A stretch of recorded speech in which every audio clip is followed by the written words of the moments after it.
A little while back Lumos. Hello, Governor. I'm Harry Potter. Anyways, yeah, a little while ago I made a video about the first 2 books and movies in the Harry Potter series, and I had intended to do that every couple of books/movies. However, we have reached the end of the series and I'm just now getting back to it. So let me just very briefly go through books 2 to 7 and movies 2 to 7. Although there's 2 parts in the 7th one, so I guess movies 2 to 8 in the series, and just talk very, very briefly about each one specifically, and then my sort of thoughts as a whole about the whole Harry Potter franchise deal.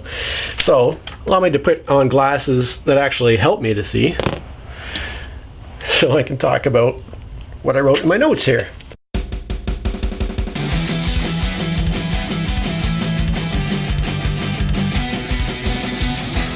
Alright, book 3 was The Prisoner of Azkaban, and it was actually the peak of the whole series for me. Rowling seemed to be hitting her stride as a writer with this book, and Harry as a character seems to really be coming into his own as a young wizard in training.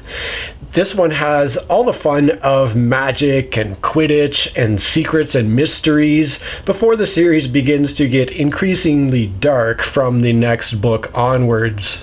So if I'm picking a favorite of the series, I think I would go with The Prisoner of Azkaban. Now moving right along into book 4, The Goblet of Fire, this one could have been the most fun and intriguing of the whole series with the Triwizard Tournament and all the fun stuff going on around that, if it hadn't been completely ruined for me by all the hormonal teenage squabbling and crushes and breakups and pouting and all that nonsense that was going on in the background the whole time. However, this is one where I actually enjoyed the movie more than the book, and that's largely due to a scene they added to the movie that wasn't in the book, and that was the scene of the big Yule Ball, where Harry and Ron and all the other boys had this whole attitude of girls are scary and gross and dancing is not for me, whereas Neville was dressed to the nines and he was just getting in there with the ladies and cutting it up on the dance floor like a boss. So go Neville, that was a great scene that I thought they added to the movie that wasn't in the book. And then running right along to book number 5, The Order of the Phoenix. This is the book that just killed the whole series for me. The Order of the Phoenix was the Dolores Umbridge show, and it was not a fun show at all. It starts off bad and just gets worse and worse as the book goes on, and there's really very little humor or levity to balance out that negativity, and the word I would use to describe my feeling for this book is oppressive. And that's a feeling that would stay with me for pretty much the rest of the series as we go along to book 6, The Half-Blood Prince. Although there finally is a bit of humor and brevity in The Half-Blood Prince, that feeling of oppression does continue until it finally climaxes in the death of one of the best characters in the entire series. And as for the film version, I think it's this one, although it might be the first half of the 7th movie, where they also added another extra scene where the Weasleys' home inexplicably burned to the ground, and then somehow showed up later they were using it again. So I'm not exactly sure why the film added that one. So we'll just dive right into the 7th and final one now, which is The Deathly Hallows. Now with this one, the first bit of weirdness is that Hogwarts, which has been the setting of all 6 previous books, is pretty much removed from the story. The central plotline of the entire series of fighting Voldemort and the rise of evil has always been against the backdrop of our student heroes' work toward a magical education, and we end up missing out entirely on the crucial final year and a potential graduation ceremony that would have been a fun climax to all the other previous school stuff that was happening. But for whatever reason, that was just completely dropped out of the series, and my biggest disappointment actually was with the epic conclusion of the entire thing. I was really hoping that Rowling was using this increasing knowledge of a deep connection between Harry and Voldy to work towards a really clever and surprising ending whereby a piece of Harry was also in Voldy and the good team were able to tap into that and perhaps grab hold of it and use it to help Voldemort find a bit of good in himself and sort of turn him around. But nope. Not only was the ending as boringly unsurprising as you would expect it to be, but in the process, so many of the amazing characters were killed off, meaning when the final great climactic victory was finally achieved after all those 7 books, it just felt kind of depressing. And it's not as if these characters were killed off in a dramatic fashion doing heroic things. It's like, oh, Harry comes back from the battle and this person's dead on the ground, and this great person's dead on the ground, and this lovely character's dead on the ground.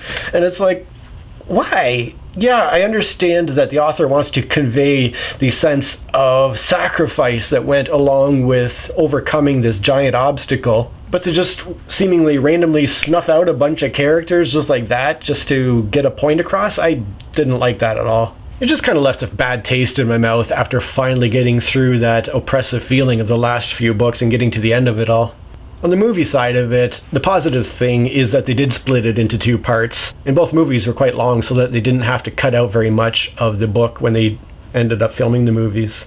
So regarding the movies as a whole, I felt that they did a really, really good job with the setting and the costuming and just bringing that whole world to life on the screen in a visual format. However, what never really did feel quite right were the characters in the movies, because you had a really discordant mix of a group of over-the-top cartoonish characters in the form of the Dursleys, mixed with some really good adult actors who were playing the Hogwarts staff members, mixed with the flat acting that you would kind of expect from the child actors who were playing the lead characters. Ron with his perpetually half-surprised, half-puzzled expression, Hermione looking constantly unimpressed, and Harry's non-stop depression as things just go from bad to worse in his life. So that all felt slightly odd to me. Talking about the book series in its totality, I'll talk about some very positive things in a minute, but overall, you might not be surprised to hear, I found them to be a bit of a drag. Like I said, it was this building oppressive feeling as it went along that really helped the reader tap into Harry's depression. And the writing itself is merely okay, said the guy who's never written a book about the first author in history to earn $1 billion. And then the dual sort of overarching inspirations for the setting, with the Second World War being one of them, and the whole Christ figure, New Testament Christian stuff, aren't even original either in terms of the fantasy literature setting. Because if you want World War inspired fantasy literature, you've got Tolkien's Lord of the Rings books, which were inspired by his First World War experiences. I always thought it was Second World War, and apparently it's a mistake a lot of people make, because I read that Tolkien would get annoyed when people would say that, because for whatever reason it was his experiences in the trenches during the Great War that largely inspired a lot of what he was writing there. And then, of course, from the biblical Christ figure side, you have the whole Narnia series, which is even more a reflection of that particular source. But on the flip side, it does lead to some very excellent themes, and I'll use quotes from Rowling herself to talk about some of the themes she was aiming for. She was wanting to convey, quote, a prolonged argument for tolerance, a prolonged plea to end bigotry. Another quote, she says she wanted to, quote, question authority and not assume that the establishment or the press tells you all the truth. So, I mean, those were cool things to convey in a book that's aimed toward a younger audience. Book that's aimed toward a younger audience.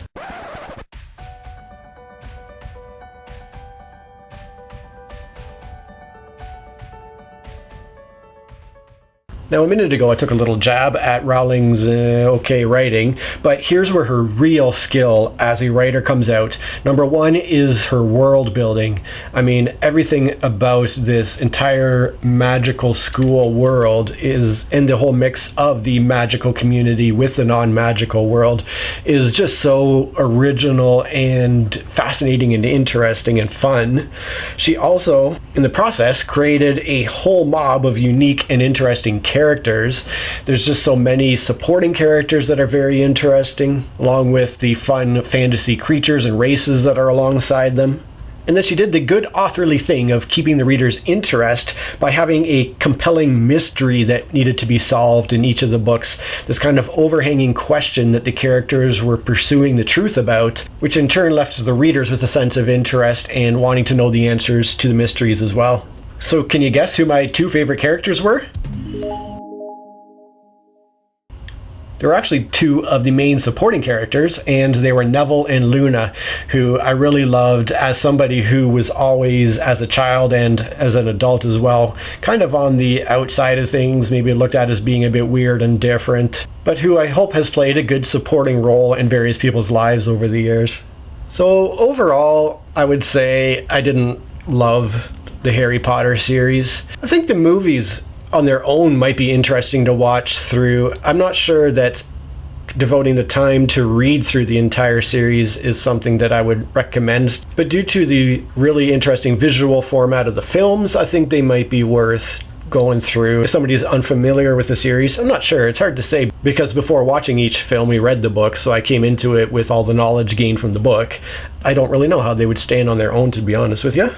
But I can't just take the books on their own, because a huge part of the experience, and the most important part of the experience for me, was having all these months of spending time with my 8-9-year-old in my bed at night, reading a chapter of Harry Potter together. And so in a sense, because of that truly immeasurably invaluable experience, the Harry Potter series was the best series I've ever read. I just hope my younger child doesn't ask me to read through them at some point. But I would love to hear recommendations from you about fantasy series, both for my kids and for myself. I had asked my local librarian for recommendations for my kid as a next step after Harry Potter, and she had given me a few series to check out, and I was looking for the piece of paper that I wrote them down on before starting this video, and I couldn't find it anywhere. So I need to hear some recommendations to perhaps point my 9-year-old toward next. And then for myself, I'm always looking for great fantasy writing, which is such a rarity to find, unfortunately. I have a long history with the Lord of the Rings stuff, although it's been such a long time that I've read through the series. It'd be interesting to know what I would think about them at this point in my life. The Kingkiller Chronicles could end up being a trilogy that's really near the top of that list for me if Rothfuss ever gets around to finishing that third book. At the moment, I'm reading through Brandon Sanderson's Mistborn trilogy. I'm partway into book 2, and I'm finding it to be kind of interesting. Everybody raves about the whole magic system in that book, and I can see why. It's very well thought out, but it's not really grabbing me enough that I have to read the next chapter every single night. But my number one favorite high fantasy book of all time at this point is Guy Gavriel Kay's Fiona Var Tapestry. So with those things in mind, let me know what I should be checking out. Thank you so much. Hey, it's Josh. Thank you so much for watching. I'm really proud of the... Hey, it's Josh. Thank you so much for watching. I'm really proud of the work I put into making this video, and I would be the world to...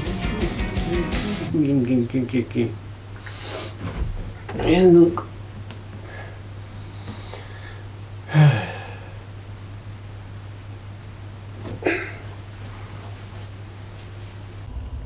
However, so if all girls, and both movies were quite long so that they didn't have to cut it.